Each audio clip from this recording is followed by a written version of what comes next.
বাঙালি খানায় সবাইকে স্বাগত জানাই। আপনারা তো অনেকভাবে সজনে পাতা বাটা করে খেয়েছেন, একবার আমার মতন করে সহজ পদ্ধতিতে আপনিও শিখে নিতে পারবেন ছোট ছোট টিপস সহ। সজনে পাতার উপকারিতা আপনারা অবশ্যই সবাই জানেন, আপনাদের নতুন করে কিছু বলার আমার প্রয়োজন নেই। তবে আমি আজকে এখানে কিভাবে সজনে পাতা বাটা করলাম চলুন সেটা একবার দেখে নেওয়া যাক ভিডিওর মাধ্যমে।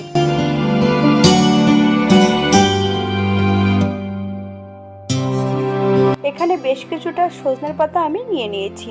ডাঁটি থেকে সজনে পাতাগুলো একটা একটা করে ছাড়িয়ে নেব। আপনারা আপনাদের সুবিধা মতন সজনে পাতাগুলো ছাড়িয়ে নিতে পারেন।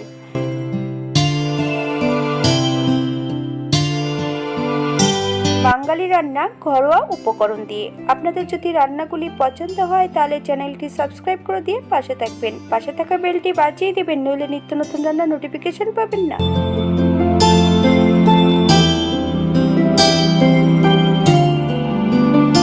এই পর্যায়ে সম্পূর্ণ সজনে পাতাগুলো ছাড়িয়ে নিয়েছি। বেশ ভালো করে ধুয়ে নিতে হবে।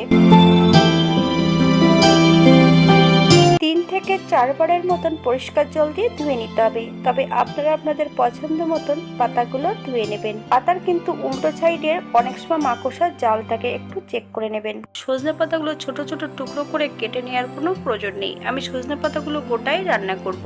এই পর্যায়ে একটা ফ্রাই প্যানে 1 চামচ সরষের তেল অ্যাড করব। তেল গরম হওয়া পর্যন্ত অপেক্ষা করতে হবে। এই পর্যায়ে ফ্রাই প্যানে সজনে পাতাগুলো অ্যাড করব। একদম লো ফ্লেমে 2 থেকে 3 মিনিটের মতন নেড়ে নিতে হবে।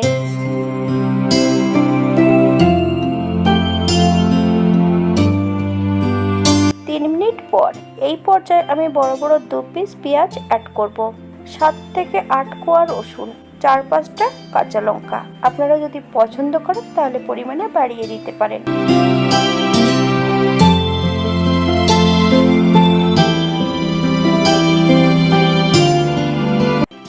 একদম লো ফ্লেমে আবারও 3 থেকে 4 মিনিটের মতন ভেজে নিতে হবে। হাই ফ্লেমে যদি ভাজা হয় তাহলে সজনের পাতার সবুজত্বটা থাকবে না। তাই সবুজত্বটা বজিয়ে থাকার জন্য আমি একদম লো ফ্লেমে রান্না করব। 1 চামচ কালো জিরে অ্যাড করব। আপনারা যদি পছন্দ করেন তাহলে পরিমাণে বাড়িয়ে দিতে পারেন। এই পর্যায়ে গ্যাসের ফ্লেমটা অফ করে দিতে হবে।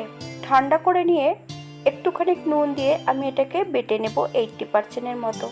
আপনারা এর থেকে কম বেশি বেটে নিতে পারেন। একই ফ্রাই প্যানে ভেজে নেব। 2 চামচ সরষের তেল অ্যাড করব।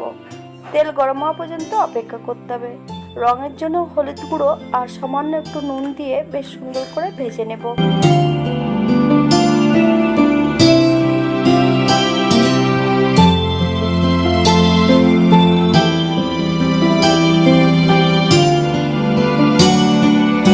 আমি আজকে এখানে কালো জিরে দিয়েছি। আপনারা কালো জিরের পরিবর্তে এখানে সর্ষে বাটাটাও অ্যাড করতে পারেন, সেটা খেতেও কিন্তু খুব ভালো লাগবে।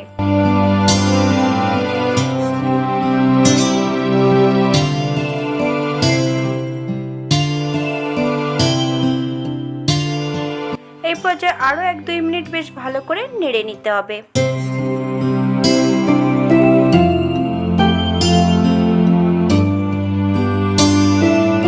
2 মিনিট পর গ্যাসের ফ্লেমটা অফ করে দিতে হবে। এই পর্যায়ে অ্যাড করব 1 চামচ কাঁচা সরষের তেল। আপনারা যদি পছন্দ করেন তাহলে পরিমাণে বাড়িয়ে দিতে পারেন। এটা দেখতে যেমন ভারী সুন্দর হচ্ছে, এটা গরম ভাতে খেতে কিন্তু অসম্ভব ভালো। আপনারা বাড়িতে একবার একই পদ্ধতিতে তৈরি করে নেবেন। আজকের ভিডিওটি এই পর্যন্ত। সবাই সুস্থ থাকবেন, ভালো থাকবেন। নতুন নতুন রেসিপি নিয়ে আপনাদের সামনে আবার আমি হাজির হব। নতুন ও পুরনো সকল বন্ধুদের অসংখ্য ধন্যবাদ ভিডিওটি দেখার জন্য।